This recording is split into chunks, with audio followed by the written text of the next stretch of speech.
It's the start of a brand new week and school is in session. Welcome to Class Time, your daily classroom for CSEC and CAPE students. I'm Jerome Wright and I'll be starting you off with CSEC Biology. CSEC Social Studies and CAPE Chemistry will follow. You can watch in real time on the Television Jamaica YouTube channel, onespotmedia.com or gojamaica.com. If you have any questions on any of today's lessons, post them to Television Jamaica's Facebook page at Television Jamaica or to Instagram at television_Jamaica or simply use the hashtag TVJClassTime. I'm Jerome Wright and the topic for this session is ecology. But before I move into ecology, I want to do a quick recap of last session class. Next slide. All right, so when we met first, we look at classification, and you define classification. We also look at the different types of classification, and who can remind me of the different types of classification that there are? Oh, very good. You have artificial, natural, and you have phylogenetic. And we said with artificial classification, there was some myth of inaccuracies, meaning that organisms were classified and the fact that they look alike. And so we realized that that's not accurate because as we use the example with the shark and the dolphin, they both have fins, they swim in water, they look alike, but dolphins are mammals and sharks are fishes. We also look at the hierarchy of grouping organisms, and we say that there are mnemonics you can use, like King Philip came over for good soup, so that's kingdom, phylum, class, order, family, genus, species.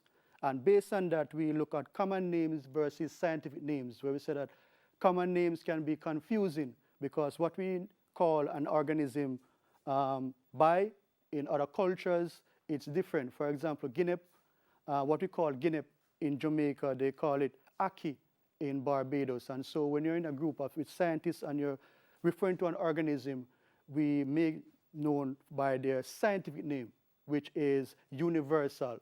So whether you are from China, Japan, Australia, when you speak of the scientific name, which is made up of the genus and species name, then there's no confusion. We also look at the 5 kingdoms in which organisms are classified into. Right? And we say there are Plantae, Animalia, fungi, protists, right? And we say that virus is no longer a Monera, I left out one. That viruses are no longer a kingdom due to the fact that they are not considered to be organisms. Now that we have set the foundation and we have recapped, we can now move on to today's lesson, which is, according to the slide, is ecology. Now, what is ecology? Right. Now, ecology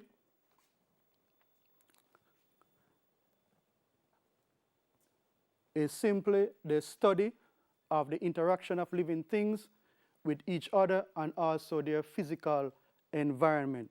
So when defining ecology, we have to make sure that we state that it is an interaction between organisms and the organisms and their environment. And so as we navigate through today's lesson, these are some of the objectives in which I want you to be familiar with. We define ecology as we have done already, and we need to differentiate between some terms that are used in ecology. What do you mean by population versus community? What do you mean by niche versus habitat? And we need to list at least 2 abiotic and biotic factors that may affect living organisms. You also need to be able to explain how a named biotic and an abiotic factor can affect the distribution of species.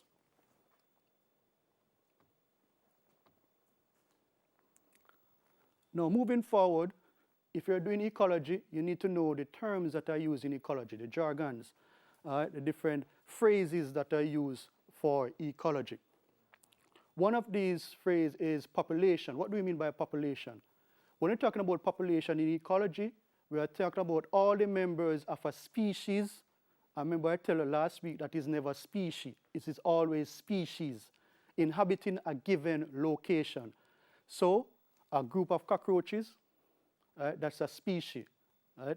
A group of pigs within an ecosystem, that is a population, because it's just one species that is occupying that given location. So it is a population.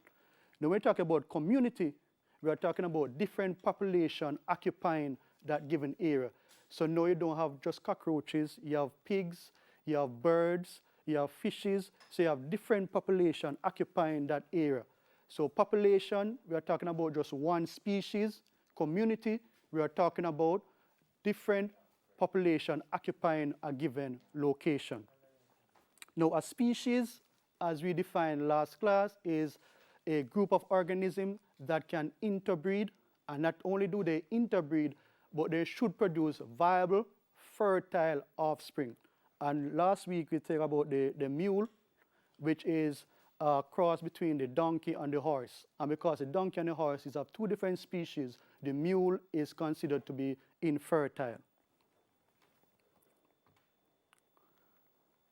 Now some other terms is niche. When we talk about niche, we are referring to the job of the organism within the ecosystem. For example, earthworms, they increase soil fertility when they burrow through the soil. Decomposers, their job is to increase soil fertility by returning the nutrients back to the soil. Plants, their role in the ecosystem is that they provide energy, and they also provide food for the other organisms to feed on. So plants are your producers. So niche refers to the role of the organism within the ecosystem. Like, for example, shrimp, lobsters, those are called scavengers. So they feed and they make sure that the ecosystem is clean by feeding on dead plants and animal matter. Habitat is the place where the organism lives. Right? So there's a difference between niche and habitat. And remember, it's not habitant, it's always habitat. Now, biosphere is that portion of the earth where life exists.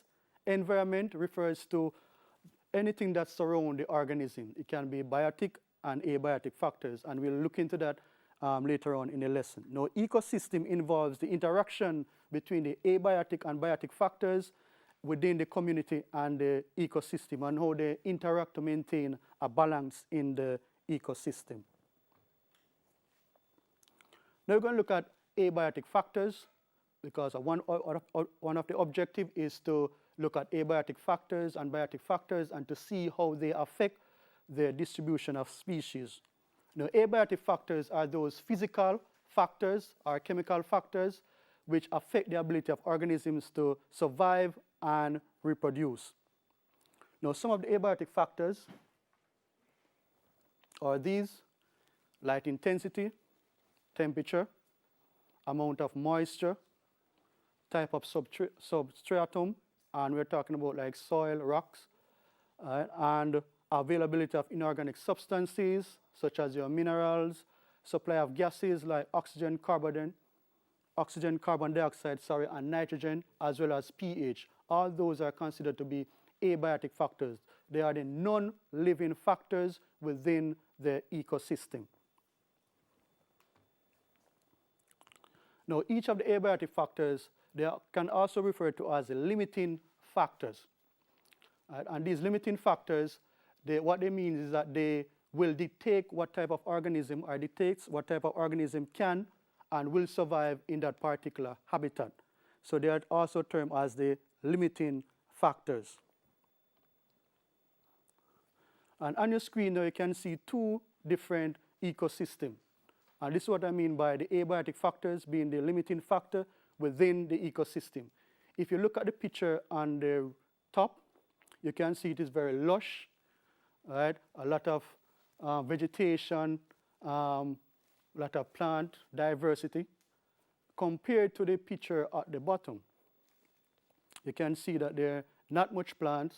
You know, God bless the amount of plants. You can see, you can even count them, right? Very scanty. Now, can you tell me two abiotic factors that may be responsible for the difference in both pictures? Very good. You can talk about the availability of water. As you can see, the top picture, right? There must be some amount of rainfall. Water is available so the plant can actually grow and flourish. Because you know, plants need water for photosynthesis.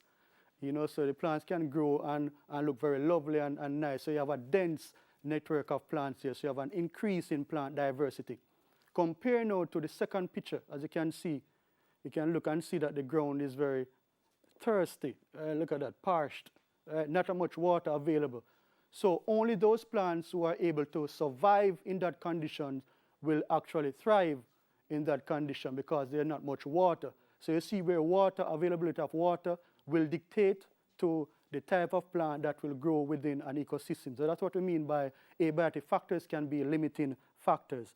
What other abiotic factors do you think can cause this change?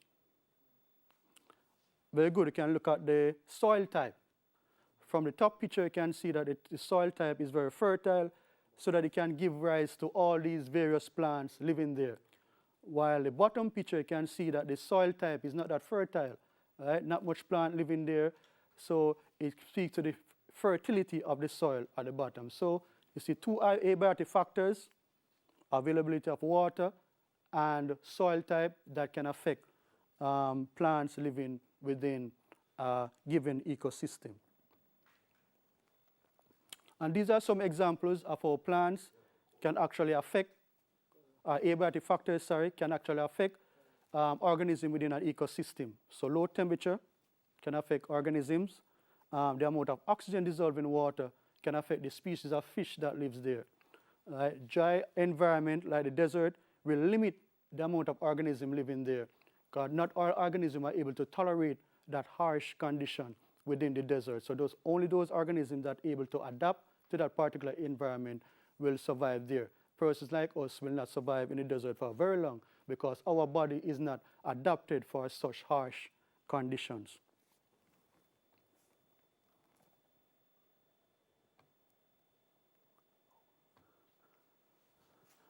Now, your CSEC syllabus asks us to look at soil as a major abiotic factors, and we will go into that just now.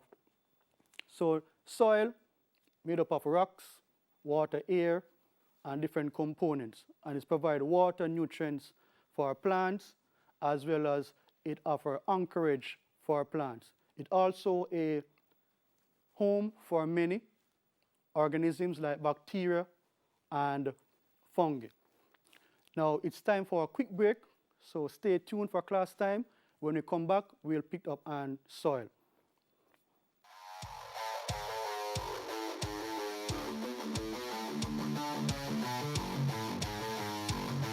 It's here. Interactive classes for all ages on the School Time channel on onespotmedia.com. With a combination of live Zoom classes and recorded class time, Schools Not Out lessons, and numerous educational content, we've created a comprehensive 24-hour channel dedicated exclusively to educating our nation's youth.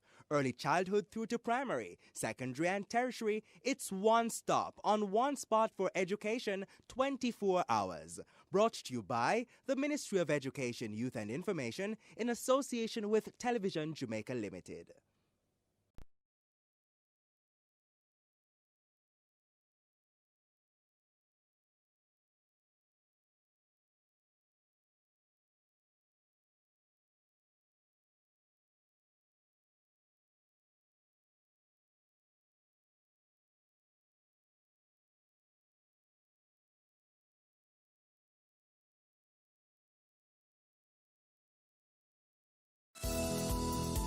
Reduce your risk of viral illnesses like the flu and coronavirus. Wash your hands frequently with soap and water.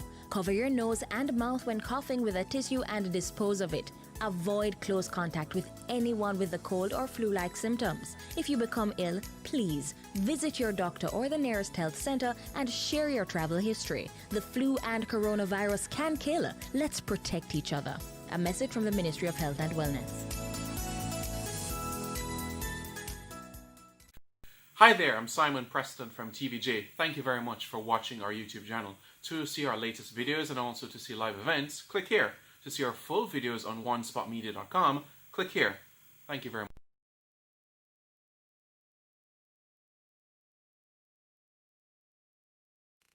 It's here. Interactive classes for all ages on the School Time channel on onespotmedia.com.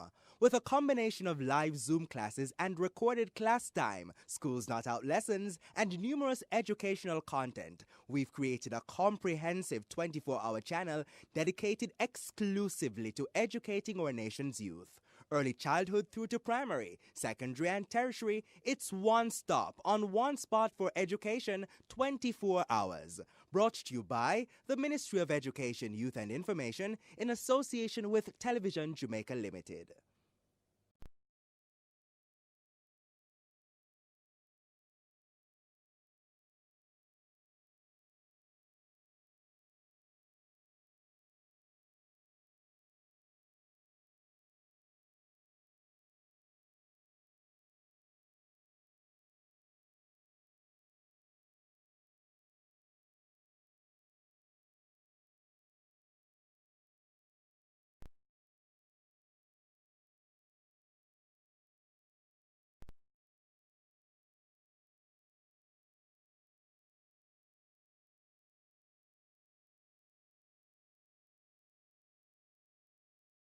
COVID-19 tip.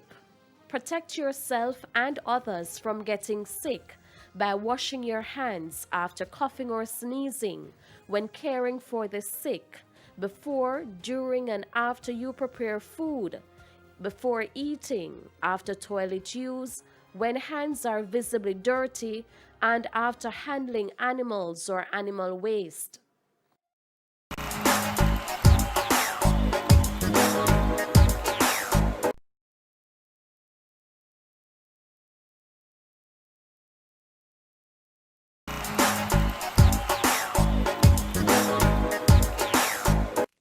It's here. Interactive classes for all ages on the School Time channel on onespotmedia.com.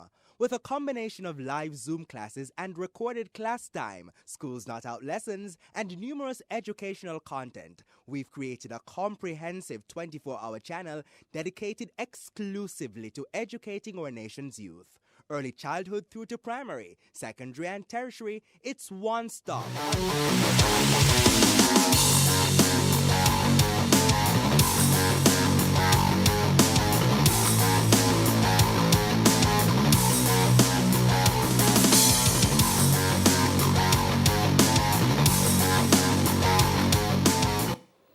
Welcome back. So let's continue. So we are on the topic of abiotic factors, and we're looking at soil as an abiotic factor that may affect organisms living within an ecosystem. So there are different types of soil. Depends on the textbook that you have. It may say 3 types, some say 4 types. But roughly there are 4 major types of soil. The first one is sandy soil. And this soil contains large particles, and so they have a lot of air spaces between those particles. With that large airspace comes the fact that the soil will leach minerals very easily because water tends to drain through very quickly. And as water drains through, it carries also dissolved minerals with it. So those soil particles are very large, and so they are not considered to be very fertile because they tend to lose nutrients often as water drains through those soil. The advantage with sandy soil, however, is that they will not waterlog very easily because they have a very low water holding capacity. What that means is that the tendency for them to hold on to water is very small, so water tends to drain through them very easily. Then we have silt, and silt is basically midway between sand and clay. So they are moderate particles. They're small enough so that they can have drainage problems, but the particles or water can drain through quite easily compared to clay soil. They are normally found near water bodies, and they are also very fertile soil. So farmers tend to use them a lot to plant their crops on that particular soil. Then we have clay soil, and these particles are very, very tiny. And so what happens is that water tends to be held between these tiny particles by capillarity. So they don't drain very readily. So those soils tend to be waterlogged very easily because they have poor drainage. And so it is not the ideal soil for plants to grow on. Then we come to the miracle soil, which all farmers love, and are normally called the nickname agricultural soil, and that is your loam soil. And loam is a mixture of sand, silt, and clay. And so it is a perfect blend for agriculture. It drains easily, it is very fertile, and so on a loam soil, you'll have a greater diversity of plant on a loam soil compared to a sandy soil or a clay soil. So a loam soil is a perfect blend. We compared all the three different types of soil, and you form a miracle soil right there. Now, this picture does give an idea of the particle size for sand, silt, and clay. As you can see, for the sand, the particles are large, and so there are a lot of air spaces between them, and so water drains easily. For silt, as I tell you, silt is between sand and clay, and so there are a little bit of airspace more than the clay, but not as much as the sand. And so water tends to drain through more easily compared to clay soil. And loam soil now could be a mixture of all three. Clay soil, as you can see, you can always see the air spaces between the soil particles. Right? So water does not drain readily through clay soil. And there's a lab that you'll do in your lessons where you're going to discover or demonstrate the water holding capacity of three different types of soil.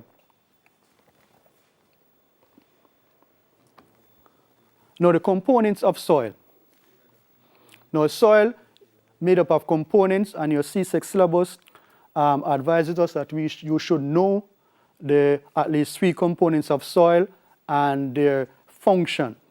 So we have organic matter, and those are your dead and decaying plant matter within the soil. You never hear about the term humus, which is made from dead and decaying plant matter. And what that does is that it helps to increase the fertility of the soil, and it also adds nutrients to the soil and helps with its water holding capacity. You have the mineral components of the soil, which form the skeleton of the soil. Those are like your rock particles. Right? And what they do is that they help to anchor the plant within the soil, and they also provide the area for water to hold on to in terms of water holding capacity. So they also help to hold water between the particles within the soil. All right? And it gives the soil its texture, the coarseness or the smoothness of the soil. Then you have living organism. Yes, within the soil, there are living organisms. They have bacteria, fungi, earthworms. All those are living organisms within the soil, and they are very much important for the soil. Earthworms, for example, they help to increase the fertility of the soil. As they burrow through the soil, they increase aeration and so improve the soil fertility as well. They have decomposers that helps to break down organic matter and so return nutrients to the soil. Water is another component of soil. And water is important because, one, it helps plant for photosynthesis. Without water, the plant cannot undergo photosynthesis. As you know, water is a byproduct. Water is a raw material for photosynthesis. So the plant needs water for photosynthesis. Water is also needed in that it prevents the desiccation of soil organisms. For example, the earthworms, their body are soft. So if there's not too much water, you learn about osmosis, so water will tend to move from the earthworm to the surrounding. And so desiccation simply means drying out of the soil organism. Then we have soil air. And in air, we're talking about oxygen. So the oxygen is within the soil, a component of air. So, air is made up of oxygen, carbon dioxide, etc. But we are more interested in the oxygen within the air. And this oxygen is very important because, the plant roots are living. And once it is living, it needs oxygen for respiration. More importantly also is that within the soil, you have soil organism, and this organism needs to respire. And so it is important for soil to be very aerated in order for these organisms to survive. That is why when the soil is waterlogged, it is very detrimental for the plant. Yes, plant needs water, but too much water is not good for the plant, because what it does is that it clogs up, so to speak, the air spaces within the soil, so the plant roots cannot breathe. And so the plant roots die, and if the plant roots die, the plant will ultimately die. Now, since we're looking at abiotic factors, we're also going to look at the fact that organisms have so adapted to live within their ecosystem. So they have a way of so-called working around the abiotic factors in order to survive. We can remember the picture I showed you some slides back about the two different ecosystems. You can see even the area that was very dry, you still have plants living there because those plants have adapted to live in that particular environment. And so for plants, they can be classified into 4 groups based on how the water is within that particular habitat. So you have xerophytes. These are plants that can live in areas where there's limited amount of water. And who can give me an example of those areas that have very little amount of water? Right? Yes, like your desert. But in the desert, you still have plants living there because these plants are adapted to live in that particular area. You have halophytes, and these are plants that can live in areas where there's a high amount of salt water. And so the soil type, they were very salty, like your mangroves, which we're going to look later on. Hydrophytes, these are considered to be water plants, so they live actually in water, like your water lilies. And you have the mesophytes. These are ordinary tree plants that you see outside. Look out the window, you see the mango tree, the apple tree. Those are mesophytes. So they live in areas where water is readily available. Not too much, not too little, but just the right amount. Now, for this lesson, I'm going to look at mangroves, which are considered to be halophytes. And there's a program that TVJ is running, I think this Thursday at 8:30, where they're looking at where have the mangroves gone. That is a very good program for you to stay tuned to because it helps you to tell about mangroves and they're important in the ecosystem. So I might tell you to go and stay tuned for that program. It's very much beneficial to you. Now, when it comes down to mangrove occurs in what is called zonation. So at the water's edge, you'll find one type of mangrove, and then as you move from the watered edge, you'll find another type of mangroves and so forth. So they occur in zonation. So at the water's edge, as you can imagine, not much soil. Right? So how do these mangroves manage to live in an area where there's not much soil? Good, they have what is called prop roots. And as you can see on the diagram, there are roots coming from the stem, right, going down. Right? Normally roots are below the surface of the earth, right? But with these plants, you have the roots coming from the stem. And these are called prop roots. And so they help to support the plant. Because remember, one of the functions of soil is that it provides anchorage, helps to anchorage the plant, work in accordance with the roots as well. Helps to anchor the plant. So if there's no soil, there's no way the plant can actually anchor properly. So these prop roots helps to keep the plant anchored. Right? And as you know, that's the red mangroves. And as you go inland, you have the black mangroves. And you can see there are some things growing off the black mangroves. And I'm going to go to the whiteboard to show you what I'm talking about. And for those students who have taught before, you know that Leonardo da Vinci really has nothing on me when it comes on to drawing. Right? So this is my red mangrove. Right? And you have the prop roots. So these are roots coming off it. So you have the prop roots. Now as you go inland, you're going to encounter now the black mangroves. And as you can see from the diagram, you have things coming off from the soil.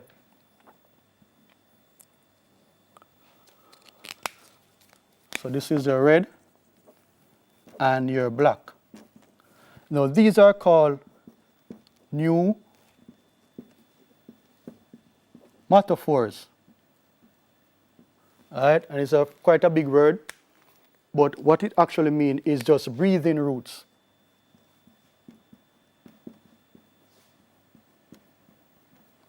And why do they need breathing roots? Is that, as you can imagine, it's close to the water's edge. So the soil right there will be very waterlogged.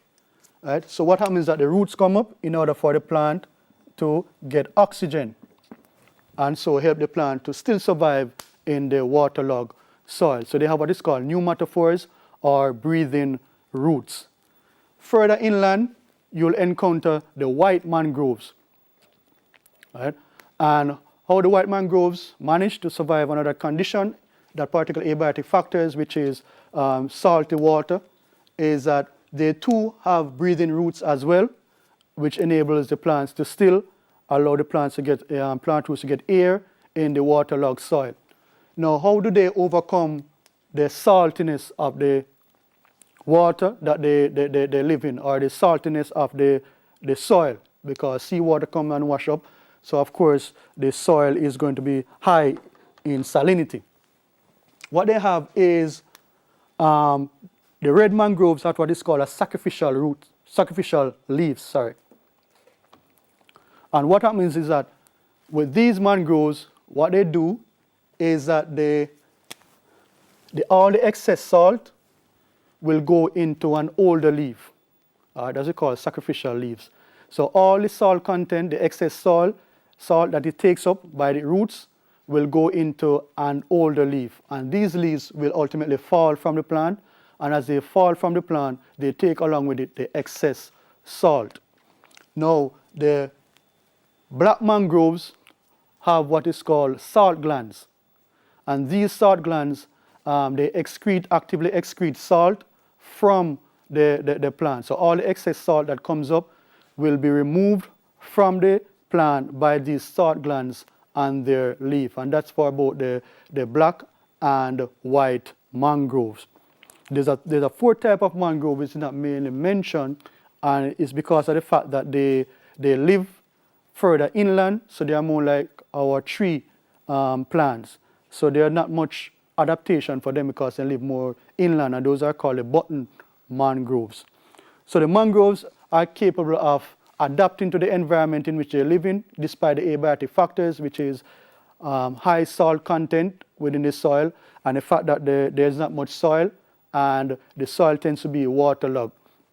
So they have the prop roots, which helps for the red mangroves, help them to anchor in the water's edge where there's not much soil. You have the red mangroves, the black and white mangroves, have pneumatophores that enables them to live in the waterlogged soil. They also have salt glands on their leaves to get rid of the excess salt. Now, what about animals? Animals are also adapted to live in their environment despite the abiotic factors that might be present. For example, your fresh and saltwater fish. Right? Now, for the freshwater fish, they have to contend with a lot of water being coming into its body by osmosis. Because there are a lot more, the concentration of water outside will be far more than what is inside the organism. So they have to contend with a lot of water coming into the body of the organism. How do they deal with this? Is that they excrete dilute urine. So a large amount of urine, and it is very dilute. Right? So that's how they get rid of most of the water that comes in. They also do not drink the water because already they have to contend with a lot of water moving through the surface of their skin by osmosis. Saltwater fish, if they live in salt water, they are still fresh.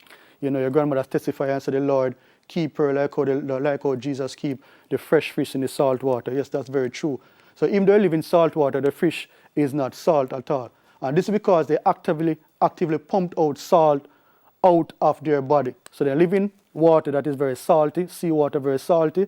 So they have to drink water because their body constantly losing water to the seawater because the water concentration in their body will be higher than that in the sea. And when we're talking about water concentration, we're talking about water potential, the amount of ability for water to move up and about.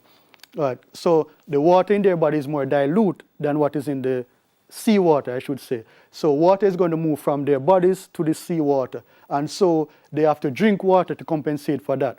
But they drinking water comes another problem. The seawater is very salty.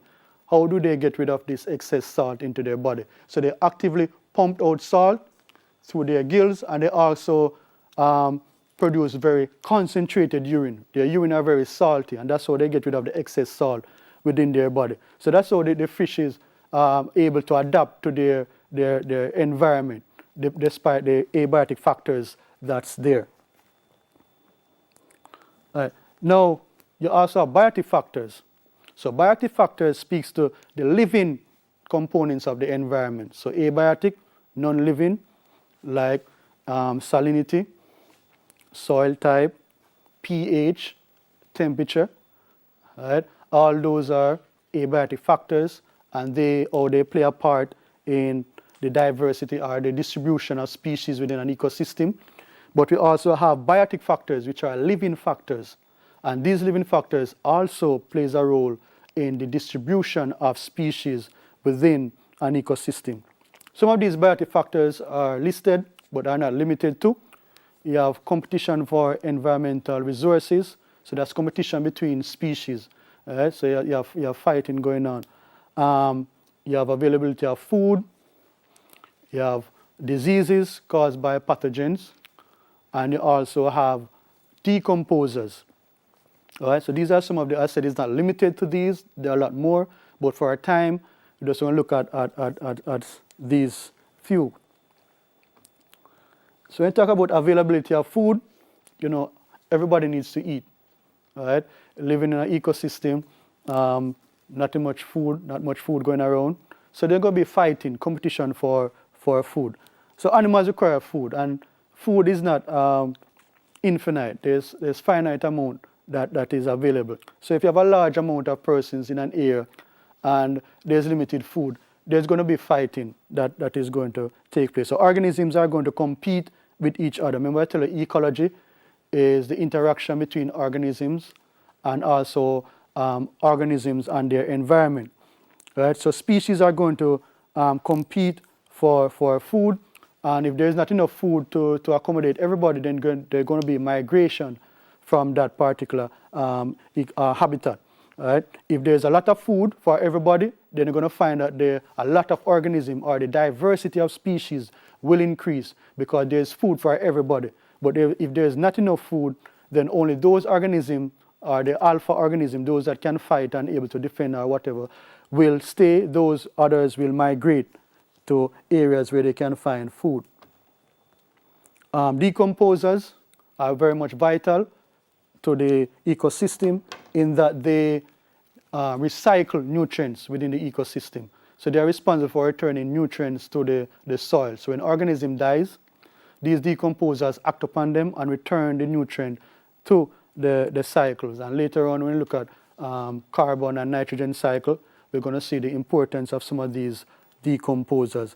So if there's not enough decomposers within an ecosystem, of course, the soil is not going to be as fertile, and so you'll not see as much diversity in terms of plant growing in that area.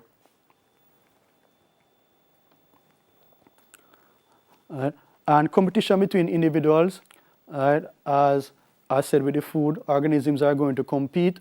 They're going to compete for water, they're going to compete for space.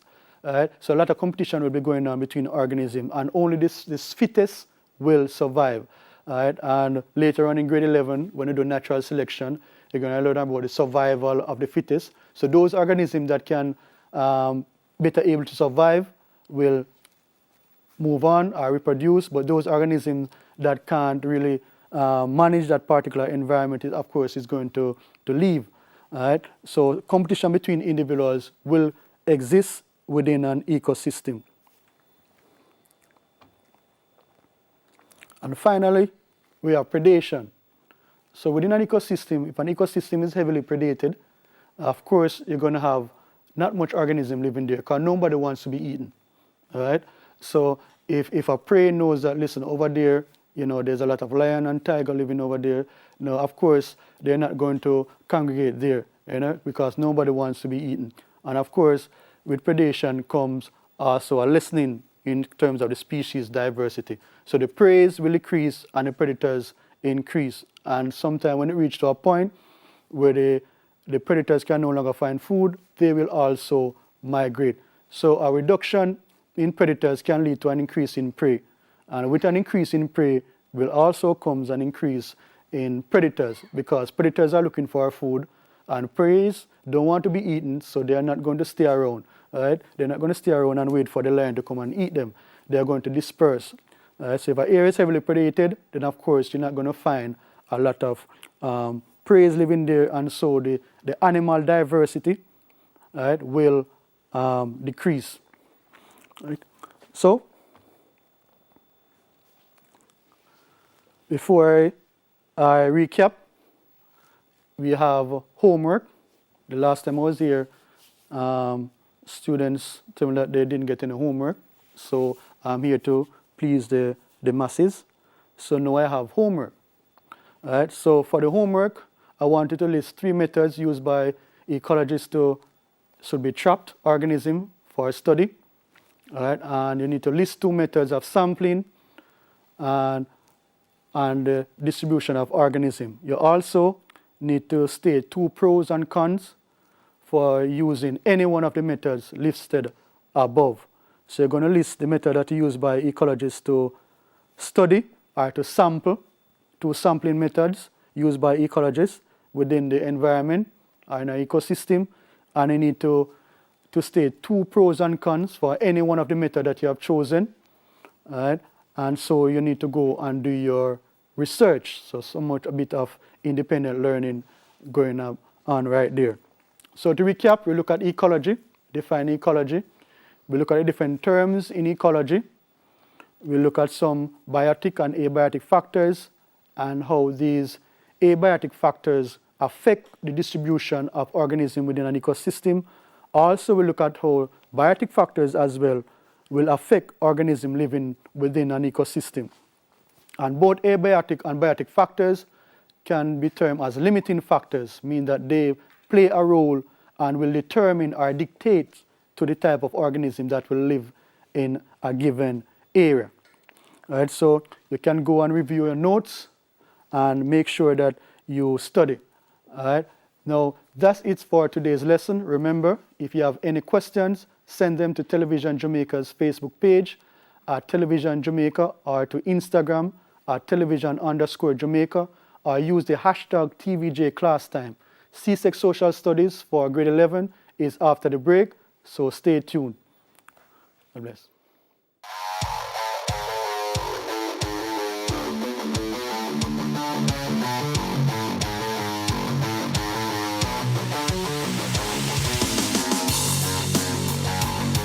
It's here. Interactive classes for all ages on the School Time channel on onespotmedia.com. With a combination of live Zoom classes and recorded class time, Schools Not Out lessons, and numerous educational content, we've created a comprehensive 24-hour channel dedicated exclusively to educating our nation's youth. Early childhood through to primary, secondary and tertiary, it's one stop on one spot for education 24 hours. Brought to you by the Ministry of Education, Youth and Information in association with Television Jamaica Limited.